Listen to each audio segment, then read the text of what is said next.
I've empowered the creative part of me to pursue any idea that feels genuinely interesting to me.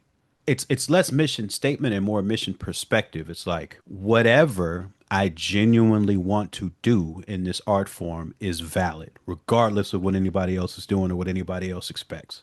There have been other artists who have inspired me to have that approach, and like in my heart, that's like where I want the work to be put in context next to. And that's, in rap, in rock, in movies, in books. It's just like that's the stuff that feeds me, is when I can tell I'm getting a creative vision from somebody who is encouraged or emboldened to follow their creative whims wherever they go.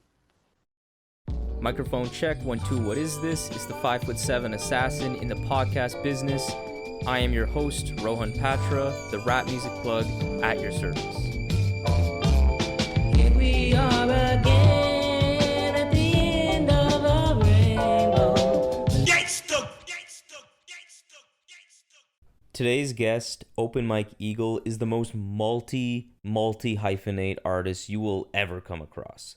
The Chicago native, now LA-based rap artist has compiled a legendary catalog of uniquely idiosyncratic rap and has followed his passion to other mediums as well, such as TV, YouTube, Twitch streaming, and podcasting, both as a founder of podcast network Stony Island Audio and a host on What Had Happened Was, Secret Skin, and Past Due with Anna Marie Cox. His career has been deeply inspiring to not only myself, but other creatives too, showing what you can accomplish if you empower yourself to pursue your passions to the fullest extent. In this episode, you will learn about Mike's take on making a living as a creator and the mission statement that has governed his artistic journey, authenticity in rap music, the ambitious idea inspiring his new album, Neighborhood Gods Unlimited, and much, much more. All of these interesting thoughts and perspectives will be shared by one of the art form's most clear and insightful thinkers. So it goes without saying that this episode is a must-listen for any fan of Open Mike Eagle and any fan of rap music, period.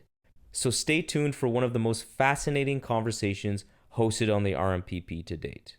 This was truly an honor to be a part of. I hope you enjoy. The Rap Music Plug podcast presented by QLC TV is the remedy to the I don't have anything good to listen to problem. Through in-depth artist interviews, album reviews, and general rap commentary on the best that the underground rap scene has to offer, this is your one-stop shop to knowing what to add to your queue, play next, or pop into your record player. Welcome to the show. Open Mike Eagle, how you doing today? Man, I am chilling. I'm chilling, and I'm tired, and I haven't even left town yet. Um, but I'm good. I'm good. I'm ready. I'm ready for this album baby to come out. Yeah, we're recording this. It's July 7th. This drops July 11th, Neighborhood Gods Unlimited. Hmm. Man, I've been a long time listener of your music. There's a lot to get into and unpack with your art and your poetry It is a career. lot. This new album is especially unique within your catalog. So I'm just really excited to have you on, honestly. Well, I'm excited to be here. And your work in all its various mediums is just very inspiring to me as a creator. You know, Hmm. your entire career has really read like a case study for rap artists pursuing their creativity wherever it leads, like no matter the artistic field. And it's something that I have to think demands not only a sense of purpose or mission statement as an artist for you to actually have the fuel to do all of these things, but also a strong degree of self-belief too. So I'm Yeah. curious, like, what's been the internal voice, mantra, or philosophy that has helped you take such creative risks over the years and has given you the confidence to like be bold, bet on yourself, even when success wasn't really guaranteed necessarily. It's not so much like the creative risks. They don't. So okay, I'll put it to you this way. Right now, as we sit here, it's a Monday. The album comes out Friday. As people are hearing it, it'll be out already. But like, I don't start feeling any risk until like right now. Mm, Like I like The creative part of me is I've empowered the creative part of me to pursue any idea that feels genuinely interesting to me.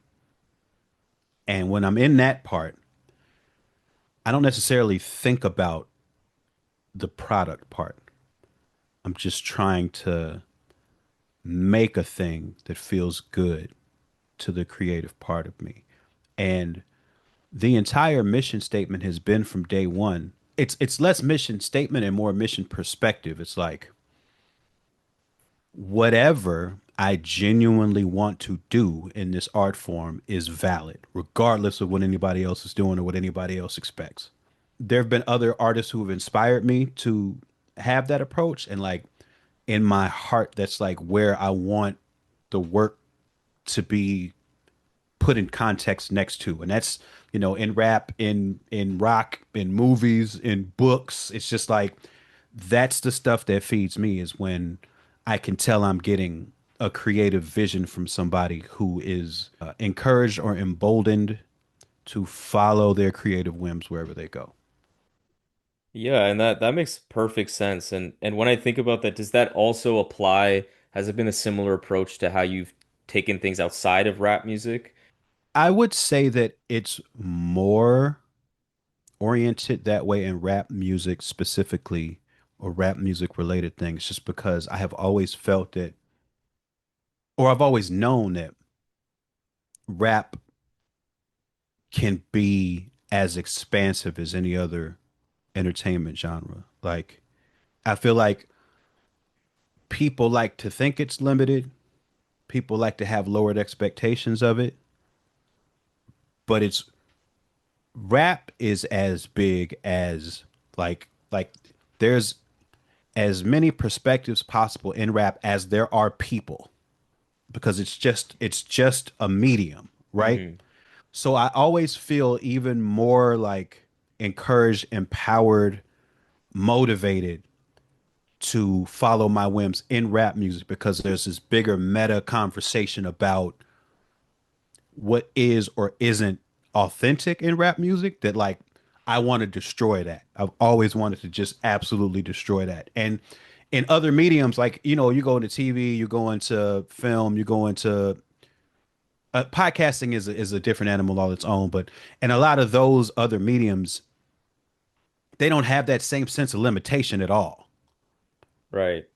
Like there might be limitations put on me or expectations put on me as a black man in those spaces, but it's still more they're still freer in terms of how they are talked about and how they are consumed. Like the amount of risks that have already been taken and people already sort of expect or are into. Like that was my whole thing with art rap, right? Was like I was literally on a drive and I was thinking about how many different bins there are in the record store for rock music. Like there's so many Right. bins. Like Yeah. there's punk and there's bluegrass Folk. and there's metal and there's folk and there's all of these different like and it's because the our society has allowed that genre to expand, right? And I think that's very important for the people making music in those different spaces to have context and for people to know what to expect and that for people who are looking for a specific thing know where to go to get it. So that was always the whole point of saying art rap to begin with. And it's like, but it's like in television you don't have to say this is art television because people already know they can get that, Yeah. you know so that's the difference. Like in the other mediums it doesn't feel as important to push the boundaries. Where in rap, to me, it feels very important to push the boundaries. Yeah, that's really fascinating way to put it. I haven't thought about it like that, but you are so right about other mediums. Yeah, the context, the conversation is just vastly different. They don't Hmm. even really exist in the same way. And I think the way it might kind of be similar is, as you said, it's more related to you specifically as a black man, maybe in TV and film, trying to get a story that, in an industry that is historically not prioritized black voices in that space Right. or doesn't respect it in the same way. Like there's a different perspective with you that is still interesting, but generally speaking, it is different. Hmm. Um, and since you burst on the scene, even very very early on, in your music career with an album like "Rappers Will Die of Natural Causes" is an obvious example. You had this keen awareness of the pitfalls of the industry and how artists can be exploited. And this awareness, I can only imagine, has since expanded into being just a creator in general as you've deepened your career in rap, but then also pursued other creative ventures in different mediums, particularly even through your recent podcast with Past Due, which explores the creator economy. What has been some of like the most challenging obstacles you've encountered making a living as a creator, and how have you been able to overcome them, at least the best way possible? I would say that the biggest obstacle that comes to mind quickly is just the changing industry, and I should say changing industries. Like every industry that I've gotten into, like in the course of my adulthood, has changed drastically. When I first got into making rap music, we were still in a CD economy, and what that meant was that people were paying $10 a unit to listen to an album or possess an album. I mean, and of course there was bootlegging, there was, Yeah, yeah. downloading. Those things existed, but the economy part of it was based on fans paying a certain premium to buy a project, and that pool of revenue was funding projects. That pool of revenue was funding independent record labels.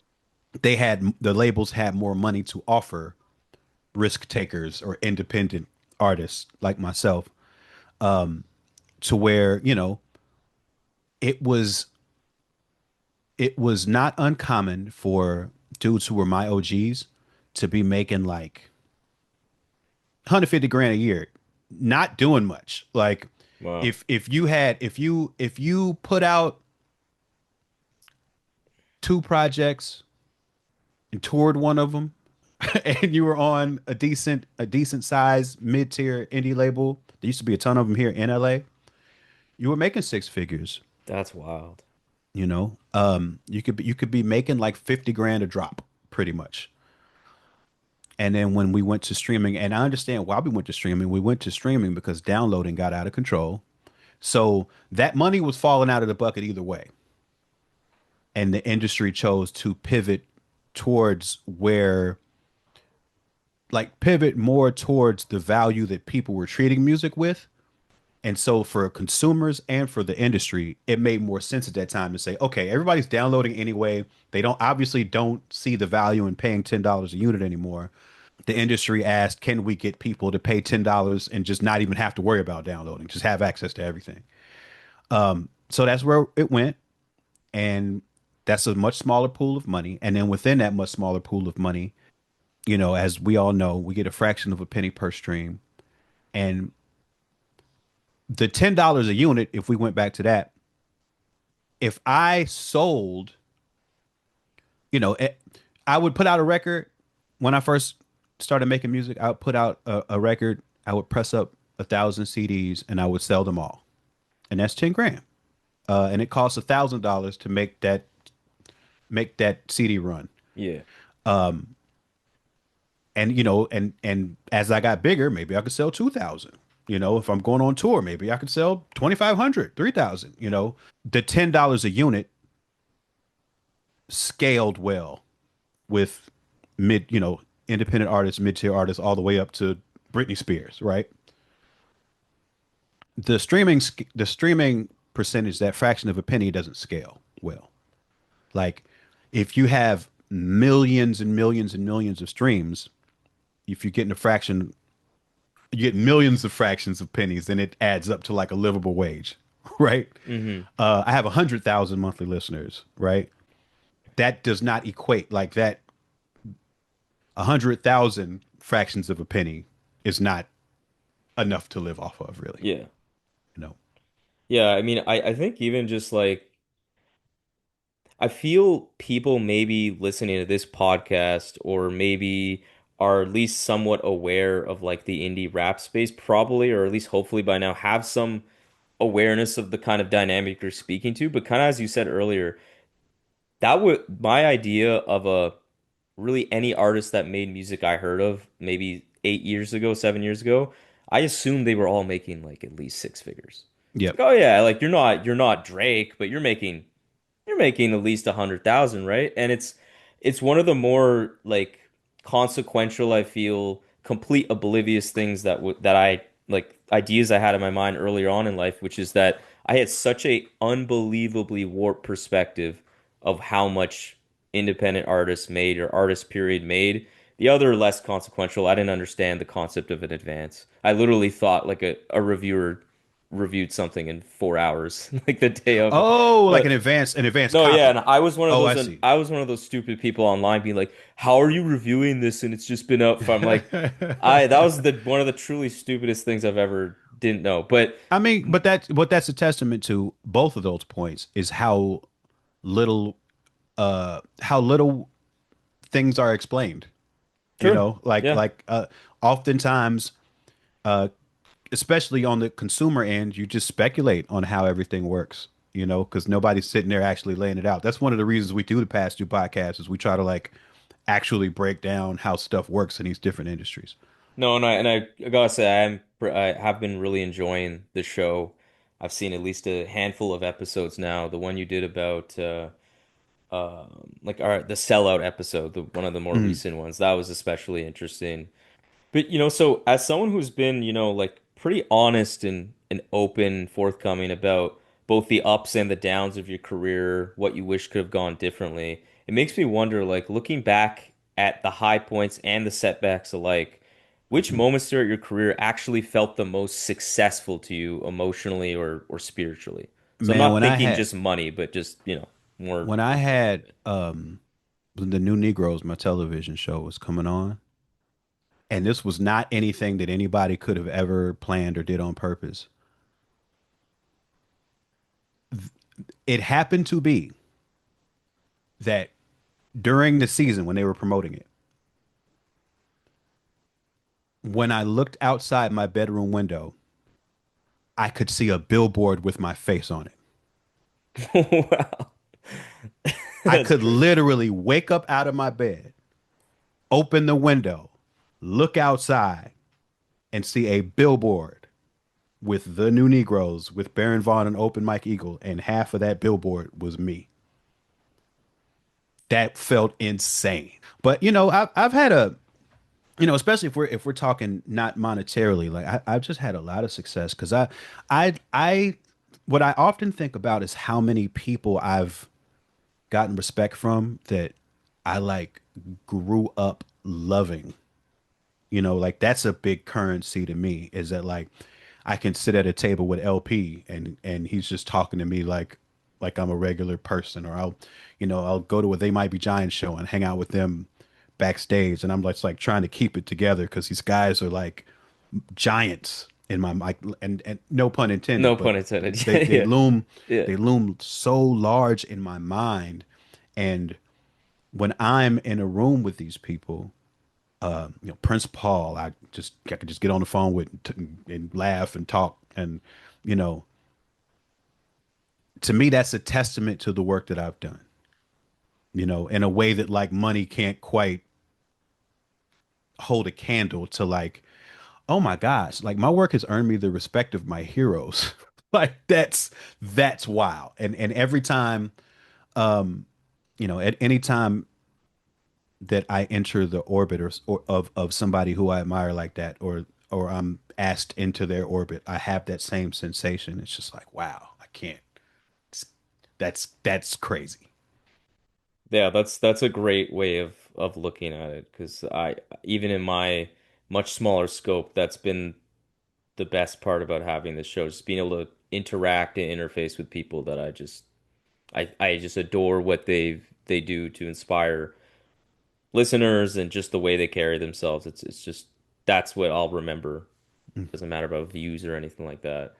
Um, when we look at your style musically and dive into that a bit more, you have a one of the many things I think you do that is very special is that you have this really remarkable ability to capture intimacy and Hmm. this emotional closeness in your music, which is blended in with the social commentary and the humor, but it's undoubtedly a style that has felt distinctly one of one since day one, where as a listener, like I trust that you're being honest to a degree that is very rare. It Mm. feels like the music is a direct line to how you actually feel, how you actually think. And so I wonder how intentional are you about fostering that kind of closeness with listeners? How much of this intimacy is a specific focus for you in It's art? so it's so interesting that you say that. That's what it makes me think of.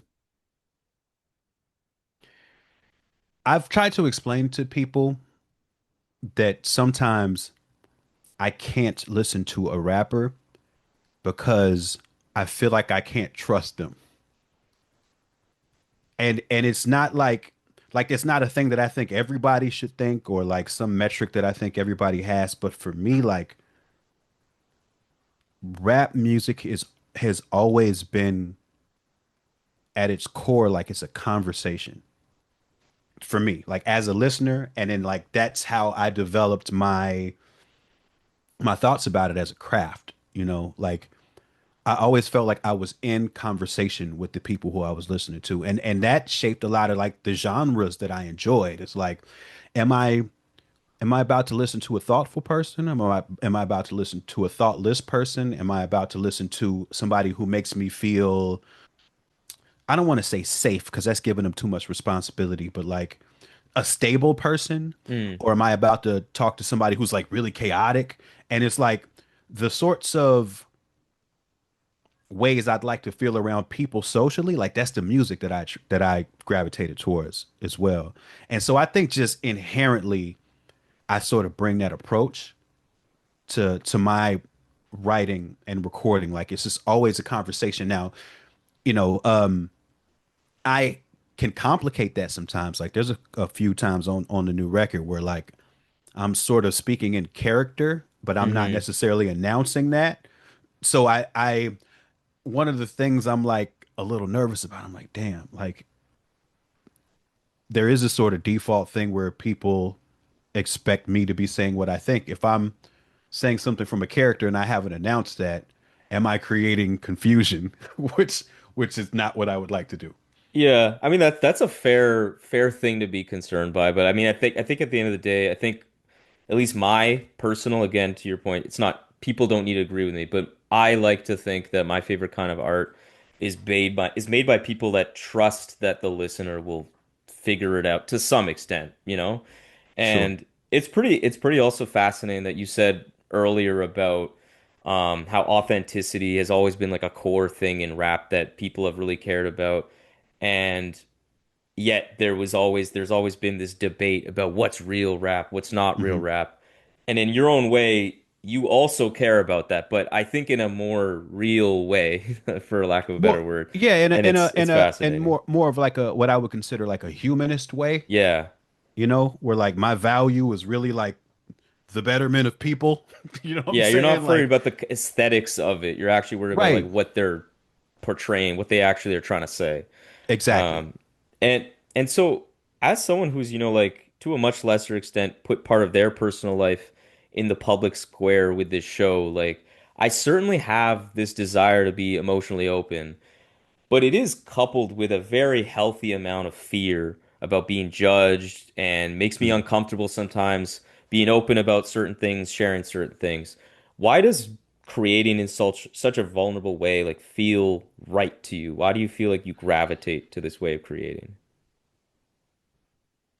I think it's just what I find interesting. Hmm. You know, like I really mess with curiosity. And again, that's in people, that's in media, like and I'm coming into any work that I'm doing, any project that I'm making, I'm coming into it with a curiosity about something. You know, and I think for me it's like I am not impressed by anybody who sounds sure about anything, really. Because it's like I don't know, our world is so full of uncertainty at its core, you know? And I don't know that like certainty feels like at best it feels incorrect. At worst, it feels like a performance Yeah. that I'm not like it's just not interesting to me. What's interesting to me is asking the questions and going through options of what the answer might be rather than just like, here's the answer, here's the answer, here's the answer, because I don't know. Like this is I don't know. It's not as compelling to me. No, that's a good way of putting it.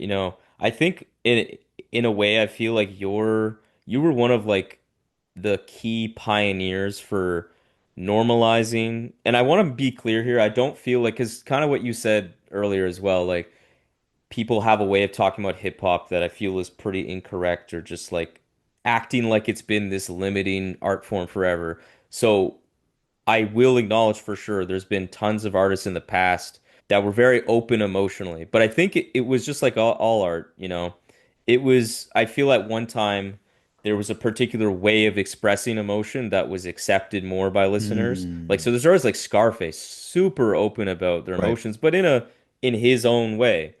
I feel like you're one of the pioneers of normalizing a different kind of way of being emotionally open in hip hop that wasn't as celebrated in the past that I think has become, at least in the independent world, a bit more celebrated. And I think that's like one of the main reasons. Like I feel like there's a almost a singer-songwriter ethos I get in your music that I gravitate to. It's kind of what I look for in a lot of music. It's that just Hmm. that authenticity, that real raw I'm glad that comes kind of across. feeling. Because that's one like I I can hear you say that. I don't necessarily think of myself that way, but in any, like we all have the part of ourselves we can be aware of, and then there's part of ourselves that just like you can try as you might. You know what I'm saying? You can't like they in psychology they call it like your shadow self or whatever. Yeah. It's like the part that you can't see but other people can see. And I think in artistry there's a lot of that. Like we all strive to put ourselves in context and try to understand how the world's going to see us, but it's impossible. You know? hmm Yeah. And when I think about the process of an artist development, I can imagine that process kind of feels like akin to chiseling a block of clay, little by little, song after song. You figure out the kinds of sounds you like, the way you like to Mhm. approach a song vocally, the types of topics you want to cover lyrically. And so if you were to reflect on how you got to the point you're at now creatively, what was that aha moment or time period where you felt like you found yourself as an artist where you're like, oh, this isn't just like a hobby I enjoy, but this is something unique that I think is special. So what I'll say about myself, in as much as I can answer that, um, given what I was just saying about like the parts I'm aware of and the parts that I can't be Right. aware of, is I think perspective wise, I had an early jump on that part. Like in terms of what I wanted to say, I came into this. I actually came like I remember at one time I read a quote about John Lennon, and he said that when he was like a little kid or something, he opened up a music magazine and expected to see himself in it. You know Oh, what I'm wow. saying? That's Um, crazy. What a quote, it man. is, but I had a similar sort of delusion when I first started doing this. Is when I thought that what I was gonna try to bring into this was so I don't know what the word is, but I thought it was gonna be like Like you thought you were gonna, like your contributions were gonna make like an imprint on the genre? yeah, like I thought I was gonna change the industry, like and again, I'm not saying that with like I didn't literally think that, but I had that level of confidence in the perspective that I was bringing. Now, that's just the first part of that answer. The second part is this, which I think gives context to the first part. I was correct to be confident about my perspective, about my messaging. What I was overconfident about was my craft. I came from street corner rapping. I did that for years and years and years before I ever wrote a song. So I really only had like one tool in my box when I first started recording, and it was like street corner kind of rapping. And so like I would say that I didn't really know how to rap in the studio until like my fourth album. Like that's when the craft of recording really started to click for me. I think like the three albums before that, like I was trying my best, but I really had no idea what I was doing, and I was trying to do things that I didn't know how to do. Hmm. That's why, like, if you go back and like my first album, you listen to the sort of default rap voice I had, it's like a lot like lower and like I just didn't have a rap, I didn't have a recording rap voice. So I was like trying to find one. And I was like sounding a little bit like abstract rude and a little bit like, I was just searching for a way to sound comfortable because I didn't have the reps in the studio where I knew what I wanted to sound like. I would say, yeah, it wasn't until dark comedy when the craft part started to really click for me. And I would say now I'm at a place, finally, like this is like album 9 or 10 or something. I'm finally at a place where like I feel like the craft and the point of view are like finally matching up, you know? Right. And I mean, it's a good time for that to match because this latest record that you're about to drop July 11th, Neighborhood Gods Unlimited, as you were saying before recording, you're really swinging for the fences. And Hmm. I think you really executed something that was quite difficult to do. And so there's a lot of elements to kind of touch on, but I think let's start with the kind of the baseline concept, this idea of dark comedy television, which is a Hmm. show about a fictional TV network that you've had marinating as an idea creatively for several years now. Could Yeah. you elaborate on this concept and why it has been an idea you've wanted to explore for so long? So if you go back and watch the music videos for the Brick Body Kid Still Daydream album, there's 5 videos. Each of them starts with the dark comedy television logo. Each of those videos is a parody of a television show. And so like that's when I first started sort of developing this idea. And originally that's what it was. It was like if people know about like SCTV, it was this old Canadian, oh yeah, the old Canadian sketch show that was like a TV network, and they did parodies. It was kind of like that, but I remember I was talking to Adult Swim about it, and they were like, they wanted me to figure out how to push it further. Mm, And to me, the idea of pushing it further was like, oh no, like not parodies. Like I'll do. So I set up dark comedy television as this. It's an entire cable network that could only afford to be on the air for an hour a week. Like that's their entire programming slate is 1 hour a week. That's all they can afford.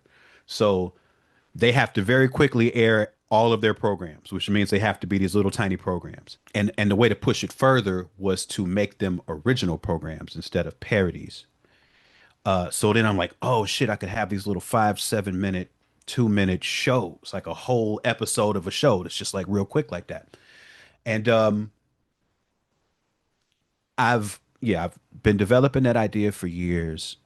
One of the shows was a show called Neighborhood Gods Unlimited. That's it's like this absurdist. It's like a quick version of an absurd 1 hour black drama. It's like a it'd be like a quick black Severance in terms of like tone, mm. you know? And that's in that world is where these songs come from. And it's like it's almost at the point now where like, oh, Neighborhood Guys Unlimited, it basically has enough development at this point to be its own whole show if I wanted to take it that way. Yeah, no, I really like that that as a concept. And it's funny that you mentioned the way you're describing it. It kind of makes me think about this thought I've had personally. I've never even tried to write. So I'm not saying I'm like even been developing this idea, but I've always had the thought that like if I ever were to write any kind of TV, it would be best suited for skits. And I don't know why, something about these short, quick hitter type of media, I find it so fascinating. I find it just it's a different muscle. Hmm. Like I don't feel like I have the appetite or as much interest in trying to slowly develop something over the course of a season or even like a 2 hour movie. But there's something so like electric about being able to make a statement and punch that has depth and layers that's so short. And Yeah. I think that's what gravitates me to that film and that type of TV, and that's what gravitates me to this album because Hmm. I think I enjoy the act of needing to fill in the blanks as a listener, trying to Okay. understand like how things connect, even when it's not explicitly told by the author, artist, or director.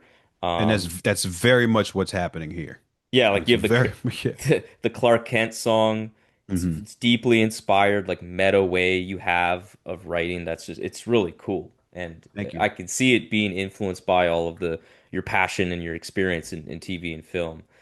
And from what I understand too, like trauma is the thing, is that kind of thing that connects and is at the center of this album as you Hmm. depict the various things traumatized people do, how they try to cope. Hmm. And as you described in the press release for this record, you had said that you really wanted to convert this idea from a TV project to a musical project for really like mental health reasons to ensure that it was in fact released because this project was very near and dear to your heart. The subject matter True. mattered to you. And I find that fascinating because it's not like you've been a stranger to talking about difficult subjects and trauma in past work too. I'm curious what made this exploration of past traumas on NGU particularly special and uniquely important to you. I think that the answer to that is that it really comes at a place in my therapy journey where like a lot of things are clicking together. Like where I am seeing my development and my trauma in a whole different lens just from the work I've been doing. And like some of that work is explored in this music. And ever since anime trauma and divorce, like there's just been a part of me that like that's how I process things. And so in the course of developing the story and then the songs were coming to me and then the songs were reflective of like things that I'm dealing with in therapy and like it just became really real for me. And so, it became sort of imperative to the TV industry, man. It's so cold. It's so cold. And it's crazy because they want your heart and your soul. They want everything you have, like in terms of how much you're willing to give to an idea and make it special. But they will not in turn like, and I mean when I say they, I mean like the industry and the Hmm. mechanisms of it. It won't treat you with any value as a person at all. It just won't do that. It's not built to do that. It's too much money. It's too many cooks at every level. So like it'll crush you while it's asking you for your best.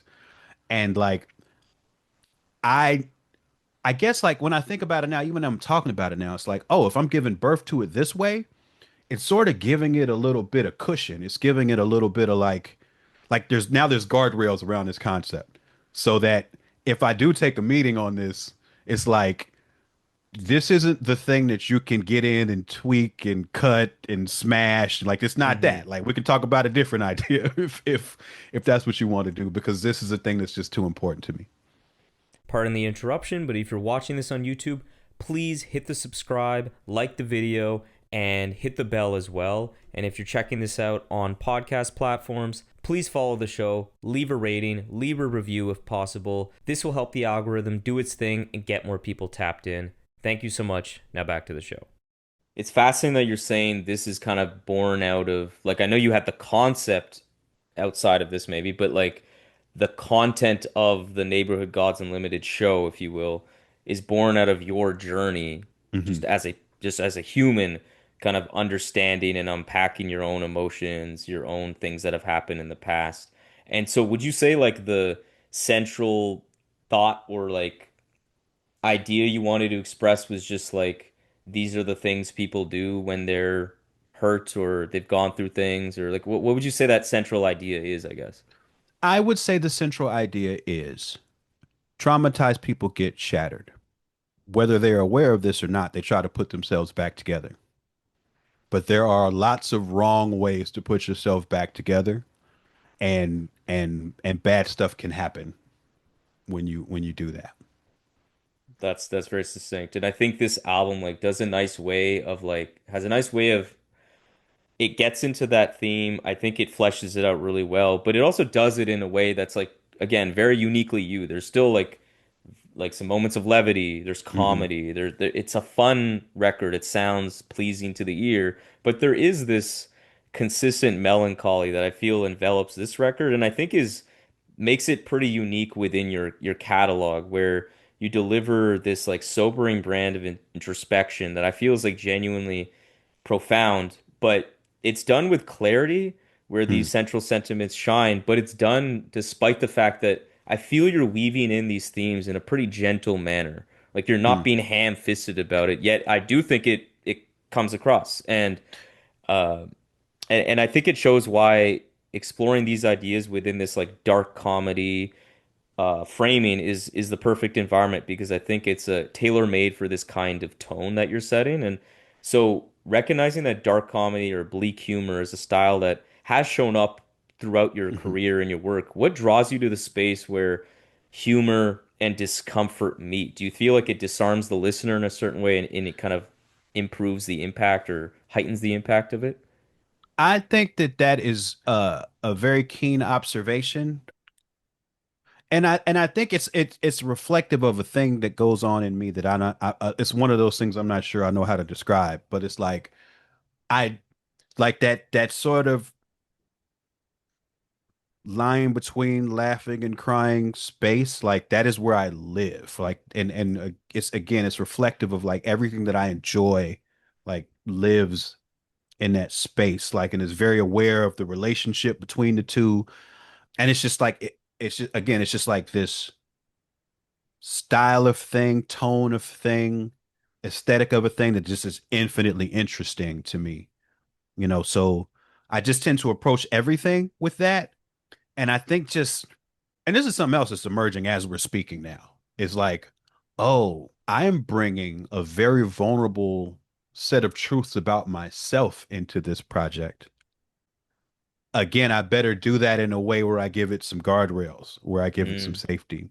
And I think that the lighthearted moments on the record sort of bracket the tough, vulnerable shit in a way that makes me even able to do it, you know? So it makes it like it gives you it makes it a little easier for you to be vulnerable because there's also these other things that kind of like lessen the I guess the exposure almost that Right. you're going through. Yeah. No, that's really interesting. And yeah, there's this like I just love the way you write on this record. I mean, it's indicative of your whole career, but there's a subtlety and intricacy with how these songs are put together that can hit so many different notes. Like the okay, but on the phone screen track is like quintessential like Canon open mic eagle. You take this like perfect like it's like this regular day-to-day thing that can happen. But man, the more you listen to it, I really feel like the that metaphorical like depiction of loss, of like fading memories, of like Mhm. losing things that you'll never get back. It's wild how you're able to unearth that meaning from such a literal everyday situation. Like it's And I was fascinating. able to in this situation because while I was making this album that really happened. And the visceral thing from it was that, so okay, I come out of the liquor store, I don't have my phone, I look in the street, there it is, it's smashed to pieces. Like, fuck, that's my shit. It's fuck. And the phone was replaced, because of insurance or whatever, in like less than a week, I feel like, right? It took me a month, I feel like, to start making music again. And I was like, why am I so messed up? Like, what is happening? Like, why Hmm. am I suddenly blocked? And I had to really think about it. It was like, oh, I really had some developed ideas on that phone that I'll never have again. Like, maybe, like, I don't know if it was literally like whatever the next thing I was about to make was on there, but it was like, oh no, I have to actually deal with that. Like, I have to actually deal with like the the difficulty of feeling like I was making progress working on this thing, that the loss of access to this information is a real setback. Like it, and I was having like an emotional reaction to it, like that lasted way longer than the phone Yeah. itself, being repaired or whatever. And I had to write that song. Like I had to like figure out how to process the loss of this information. Um, and I had to write that song to get through it to be able to keep working on the album. And it's like, yeah, yeah, that's as if that's actually real. I had a feeling it probably is real, but not to the extent you said. But I mean, just even hearing you say that, like, that's what I find this album succeeds on is that, like, it's so simple to once you kind of understand the meaning behind how that could make you feel in that situation, you can just extend that metaphor out to like losing a loved one. Mm, That's what they always say. Like, yeah, you can just go to work the next day. Yeah, you can. yeah. What's the toll? Like, you're not going to be able to really move forward until you address it and kind Hmm. of deal with it. And there's a lot of moments like this. I think the final song on this record, Unlimited Skull Voices, Hmm. is definitely on my short list of like my favorite songs you've ever made because Wow. the way I interpret it at least is like it's a meditation on self-doubt, the many labels people have thrust upon you throughout your career, which I feel like as an artist, you've had to deal with being perceived or marginalized in a certain way to a larger extent than most, because not only through rap, especially earlier on in your career, but also in TV and media as well. Do you feel like you've had to carry the burden of being your own advocate, archivist, and like translator of your art just to be seen clearly and properly understood? And if so, like how has this burden affected you spiritually or I don't creatively? I don't think it's that unique, to be honest. I feel like part of being an independent artist especially is that you have to contextualize yourself in your work all the time. And it's a weird work to do. It's a weird work to do. But I feel like if you're indie, and I can't think of one independent rap artist that I know with any level of success that hadn't had to do that, and there's this sense of feeling like you have to like build the trail while you're walking it. Mm, You know what I'm saying? Like the path isn't clear. The path isn't like you're not walking a path that is well worn and full of helpful agents and managers who know what they're doing. It's like you're literally building a career from nothing, and trying to do it in a way that feels right for you. And um it involves having to be aware of how people perceive you, and constantly trying to build your own narrative, and trying to push that out into the world as well. yeah, yeah. Like on the song, it really like you really feel the the noise that you're describing all these different like because like people haven't heard the song yet, or well, they will once they hear this, I guess. But you're going through all these different labels in like ways that people, I guess, have talked about you, both positively and negatively. Right. And yeah, it was giving me anxiety almost hearing it because I'm like, man, like I get sensitive about some YouTube comments sometimes on Yeah. a video. Like just Totally like understand. Totally I can understand. imagine that must just yeah take a toll on you, whether it's like spiritually or just like makes you feel a certain way, and that's probably I mean, pretty hard to deal with. yeah, I feel like it is such a part of the work that I don't feel consciously oppressed by it necessarily. I feel like it's one of the things that comes with the choice to do this in this way, you Hmm. know. Um, so I don't for the most part I don't trip off of it.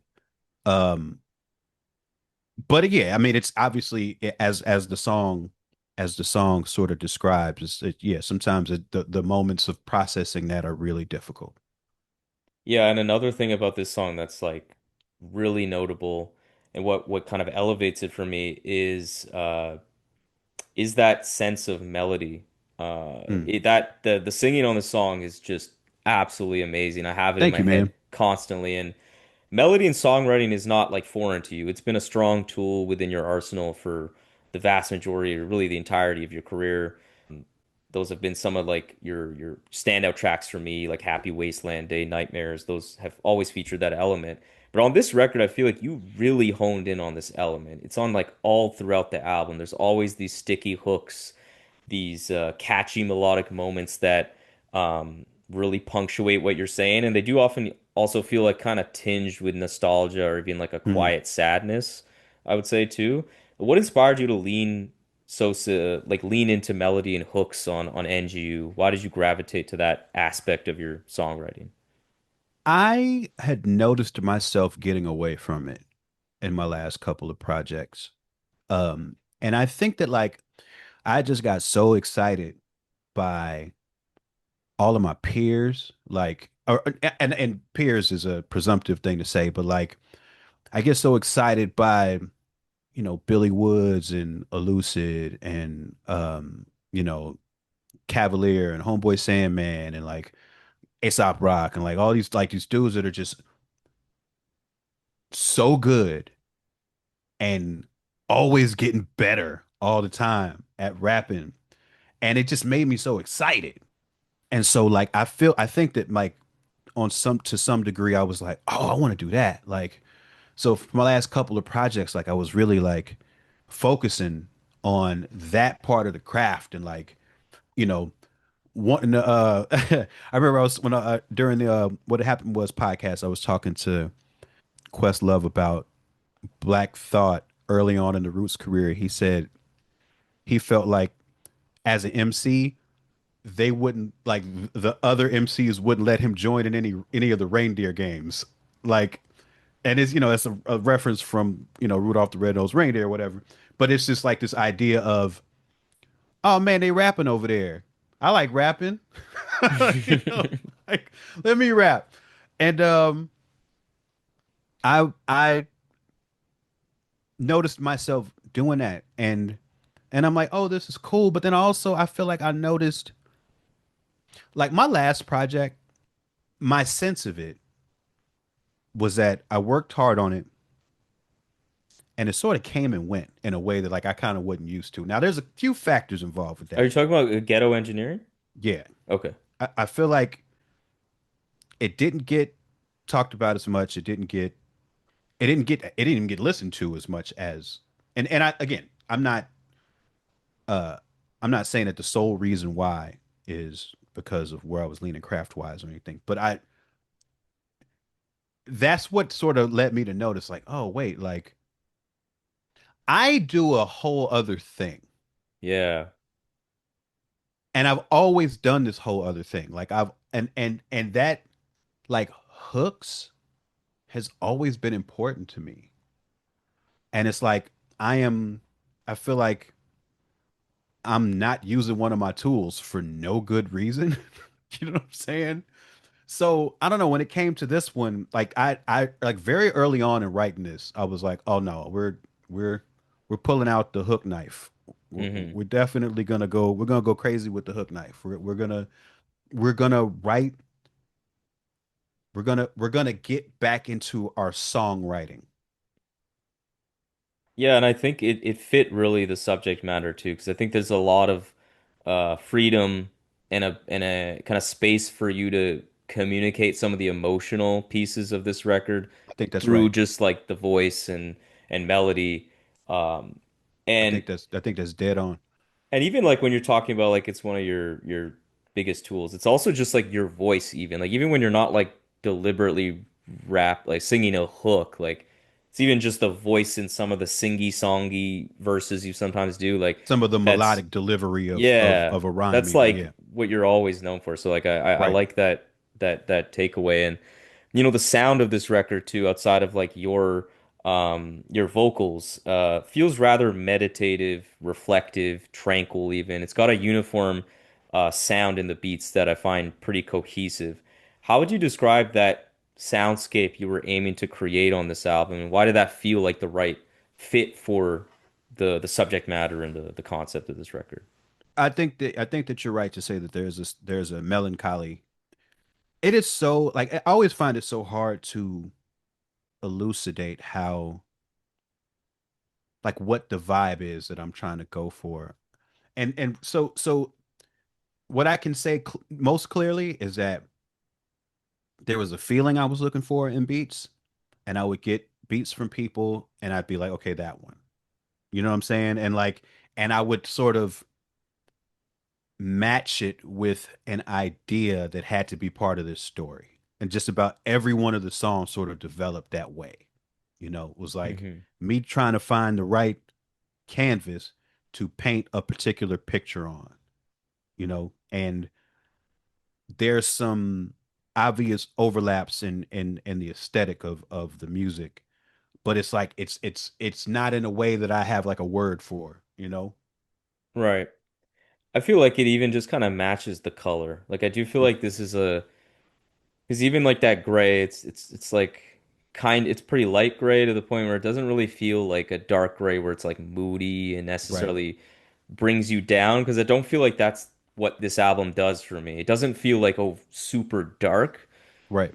but it does just feel like I don't know. And honestly, I melancholy is probably like if I had to describe what I might go to is in like anything, like music, Hmm. movies, TV. I'm a melancholy whore. Like I like that shit. That's my shit, man. I love that so much. That's what's up. It's what I always go to. And like yeah, like the production credits. I'm really glad to see your relationship with child actor continue to Hmm. deepen. He's all over this record, and you also got some great contributions from others like Nolan the Ninja, Playa Hmm. Hayes. Kenny Siegel, of course. It's important context too when it comes to the creation of this album is that as you were in the process of creating, you've also been actively creating as part of previous industries, Hmm. rap group with Video Dave and Still Rift. Did Dave or Still Rift directly or indirectly shape or inform any part of this new album, even if it's just as being a sounding board or part of your day-to-day Um, creative orbit? I would say that the way that Dave kicked off the song, Briefcases, like he wrote his verse first, or I heard his verse first because I think I was writing mine at the same time. But like he sort of set the tone on that song, and it ended up being like this, uh, literally a puzzle piece for the story that I didn't even know I needed at the time. So it's so interesting that you asked that because it's like exactly what happened on that song. I was like, oh, I need a song about a particular thing, and Mm, this, and this song is called briefcase full of leather brown beef brief no, broken mirror pieces in a leather bound briefcase, and without spelling out too much of what that means. It was a part of the story I didn't know I needed until I heard his verse. yeah, no, I find that fascinating because I heard you say in something, I don't even know if it was an interview, maybe it was just one of your YouTube videos about how like the creative process when you're creating with a group or a duo and solo is usually pretty different for you. So Hmm. it's fascinating to see if there was like any kind of carryover in those dynamics. And so, if we look at the future across all the mediums you create in, what should fans of yours be on the lookout for, whether it's like upcoming creative projects, tour dates, or merch? Well, tour dates. I mean, as people hear this, I'll be on the road already. And then I have more tour dates throughout the rest of the month, some in August and some in September as well. Um, Gonna be announcing some more for October. So there's just gonna be plenty of announcements for live shows. So I hope people are motivated to come check those out. Merch wise, I have a site called Merch Engine, and I'm actually gonna load up a couple of, like there'll be two shirts available on there by the time people hear this, Nice. that are directly related to the album. Um, and yeah, I think I think there's plenty of music to be made. I have started a project with a person that I don't want to necessarily speak on just yet because I like to let things be a little further along um before I speak about them publicly. And I'm still gonna be streaming on Twitch. I'm still gonna be making YouTube videos. All of the output that people might be accustomed to now. My plan is to just keep on doing all of it, and It's a pr trying in the background to get other bigger stuff, um, other bigger stuff made and out there as well. I mean, the clip you've been creating in all these mediums is just super impressive. I just hope that you can, take care of yourself too. Like, Yeah, no, it's a good call. that's I'm yeah. that's when we first got on, I was saying I'm tired and I haven't even left yet. But that's one of the things I'm trying to keep an eye on, man, is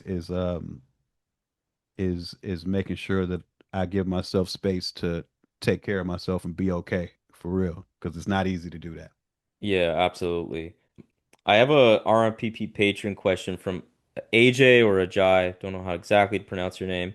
He's asking if there could be potentially more work as Cavanaugh in the future. Uh yes.